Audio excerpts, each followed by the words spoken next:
ধিক্কার জানাই এবং প্রতিবাদ আমরা করতে থাকবো। আমাদের আন্দোলন চলবে, এইভাবে অন্যায় করলে আমাদের আন্দোলন চলতে থাকবে। আপনারা অবগত আছেন, এই শুভেন্দু অধিকারী যিনি এসআইআর চালু হওয়ার আগে বলছে 1 কোটি ওয়েস্ট বেঙ্গলে পশ্চিমবঙ্গে রোহিঙ্গা রয়েছে, রোহিঙ্গাদের বাদ দিতে হবে। তাতে কি দেখা গেল, গোটা ভারতবর্ষের মধ্যে রোহিঙ্গার সংখ্যা 45 লক্ষ, তার মধ্যে উনি 1 কোটি হিসাব দিচ্ছে। এই রোহিঙ্গা যখন পেল না, দেখলো যারা মৃত এবং যারা শিফটিং হয়েছে 58 লক্ষ বাদ গিয়েছে, তারা করতে পারলো না, 1.5 কোটি লোককে বাদ দেওয়ার চেষ্টা করছে। এর জন্য আরো বাদ দেওয়ার জন্য তার উৎকণ্ঠা হয়ে আছে। কিন্তু তখন যারা বাদ দিতে পারলো না, যারা বৈধ ভোটার, তাদের যখন বাদ দেওয়া যাচ্ছে না, তারপরে দেখলো এখন তৃণমূলের নিয়ন্ত্রণ নিয়ে ঢাকা আইপ্যাকের কোনো ক্যান্ডিডেট রয়েছে। আমাদের পার্সোনাল কিছু ডকুমেন্ট থাকতেই পারে, আমরা অন্যায়ভাবে তো রাখিনি। সেখানে ইডি একটা হানা দিয়েছে। এই মোদী সরকার, এই মোদীর নিয়ন্ত্রণে থাকা এবং অমিত শাহ গতকাল আমাদের ইটাহারে অভিষেক বন্দ্যোপাধ্যায় যেভাবে নষ্ট করলো, জনজোয়ার বইছে, তা দেখে এখানে শুভেন্দু একটা মোবাইল বার্তা এবং আমাদের জেলা নেতৃত্ব, আমাদের সকলের অভিভাবক কানাইলাল আগরওয়ালের নির্দেশে আমাদের ইসলামপুর টাউন তৃণমূল কংগ্রেসের পক্ষ থেকে যার উদ্দেশ্যে আমরা এখানে উপস্থিত হয়েছি।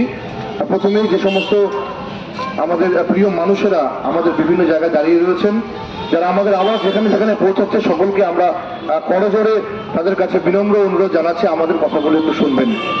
কারণ আজকে একটা সংস্থা, আইপ্যাক একটা সংস্থা, যে সংস্থার আমাদের রাজ্যের আমাদের তৃণমূল কংগ্রেসের যা আমাদের সহযোগী হিসেবে কাজ করছে মানুষের মধ্যে দিয়ে সবকিছু আমাদের বার্তা পৌঁছে দেওয়ার জন্য, সেই সংস্থার অফিসে ইডি বলে একটি সংস্থা, যেটা সেন্ট্রাল গভর্নমেন্টের নিয়ন্ত্রণে থাকে, স্বরাষ্ট্র মন্ত্রকের নিয়ন্ত্রণে থাকে, তারা সেই অফিসে হানা দিচ্ছে। উদ্দেশ্য কি? উদ্দেশ্য হলো একটাই, বিজেপি সরকার মেনে নিয়েছে যে রাজ্যের মাননীয় মুখ্যমন্ত্রী মমতা বন্দ্যোপাধ্যায় তার হাত ধরে, অভিষেক বন্দ্যোপাধ্যায়ের হাত ধরে উত্তর দিনাজপুরের জেলার কান্ডারি কানাইলাল আগরওয়ালের হাত ধরে আমাদের রাজ্যে আবারও চতুর্থবারের জন্য রাজ্যের মাননীয় মুখ্যমন্ত্রী হচ্ছেন, ওনারা মেনে নিয়েছে। এর জন্যই তারা পরিকল্পিতভাবে ইডি অফিসে হানা দিয়েছে তৃণমূলের ব্লুপ্রিন্ট চুরি করার জন্য।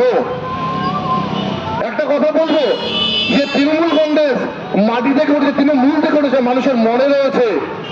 এই যে এতগুলো মানুষের মধ্যে লক্ষ্মীর ভান্ডার, বিভিন্ন প্রকল্প মানুষের মনে গাঁথা রয়েছে, সেই তৃণমূলের নথি চুরি গেলে কি তাকে কি দস্তর থেকে সরানো যেতে পারে?